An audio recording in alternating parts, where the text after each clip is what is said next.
बिल्कुल, तो देखिए छत्तीसगढ़ और मध्य प्रदेश दोनों ही राज्यों की चुनावी खबरें आप तक पहुंचा रहे हैं, लेकिन अब बात मध्य प्रदेश की करते हैं, जहां सांसद नकुल नाथ ने पार्टी के ऐलान से पहले ही छिंदवाड़ा की 2 सीटों पर प्रत्याशियों की घोषणा कर दी। अमरवाड़ा से कमलेश शाह और परासिया से सोहन वाल्मीकि का नाम उन्होंने लिया है। मंच से कार्यकर्ताओं के बीच उनके नामों का ऐलान कर दिया। लेकिन जानकारी आपको ये भी दे दें कि वो सीटें हैं जहां कांग्रेस ने अब तक औपचारिक रूप से ऐलान नहीं किया। छिंदवाड़ा की 7 में से केवल एक सीट छिंदवाड़ा, जिस पर कमलनाथ का नाम प्रत्याशी के रूप में घोषित किया गया है, लेकिन बाकी की 6 सीटों पर अभी तक प्रत्याशियों के नामों का ऐलान नहीं हुआ और अब 2 सीटों पर नकुल नाथ ने प्रत्याशी मंच से घोषित कर दिए हैं। आम सभा में मेरे साथ मंच पर उपस्थित हमारे स्थानीय विधायक और आने वाले विधानसभा के प्रत्याशी मेरे भाई कमलेश शाह जी। ये कोई प्रत्याशी का चुनाव नहीं है। वैसे तो सोहन भैया ही हमारे प्रत्याशी हैं,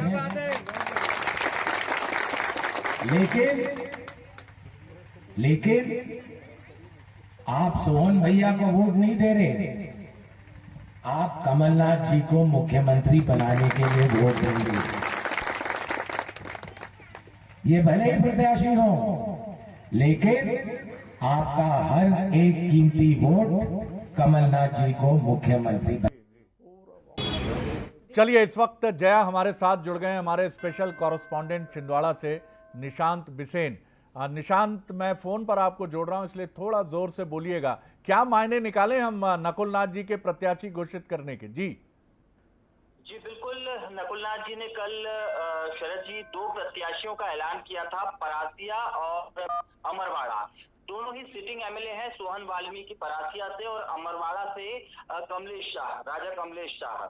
ये दोनों ही पिछले चुनाव में अच्छी मार्जिन से जीते थे। इसके बाद एक बार फिर नकुल नाथ ने कल कहा कि इन्हीं को उम्मीदवार पार्टी घोषित करेगी और एक बार फिर कमलनाथ जी को मुख्यमंत्री बनाना है। शरद जी, मैं आपको बता दूं कि इससे पहले भी 3 अक्टूबर को नकुल नाथ ने कहा था कि कमलनाथ ही छिंदवाड़ा से प्रत्याशी होंगे और ठीक ऐसा ही हुआ था। हम एक तरीके से मान लें कि छिंदवाड़ा में 7 प्रत्याशियों को लेकर पार्टी ने पहले ही तय कर लिया है। बस इंतजार इस बात का है कि कब उनका ऐलान होगा। जो पहली लिस्ट 144 उम्मीदवारों की आई, उसमें सिर्फ कैप्टन यानी कमलनाथ जी का नाम घोषित किया गया, ताकि पूरी टीम उनकी लीडरशिप में काम करेगी। और जैसा कि कमलनाथ ने भी कहा कि नकुल जी पहले छिंदवाड़ा में उम्मीदवार डिक्लेयर करेंगे, उसके बाद डिक्लेयर होंगे दिल्ली से।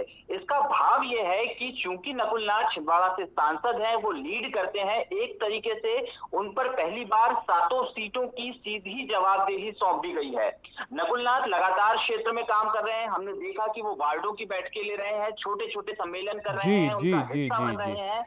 और हम ये भी देख रहे हैं निशांत की उनकी धर्मपत्नी भी बराबर उनके साथ हैं। तो छिंदवाड़ा की राजनीति की कमान अब विशुद्ध रूप से नकुल नाथ जी के हाथ में। ये मैसेज तो है, चाहे इसकी बीजेपी आलोचना करे या कांग्रेस के भीतर भी इसको लेकर असंतोष की सुगबुगाहट अगर है तो हो। लेकिन इसके साथ ही जो निशांत बहुत महत्वपूर्ण बात कह रहे थे कि जिम्मेदारी भी है। नाम घोषित करना अलग बात है, लेकिन कल इन प्रत्याशियों को चुनाव के बाद जिताकर लाने की जिम्मेदारी भी नकुल नाथ के कंधों पर है। बहुत धन्यवाद निशांत बिसेन। जया।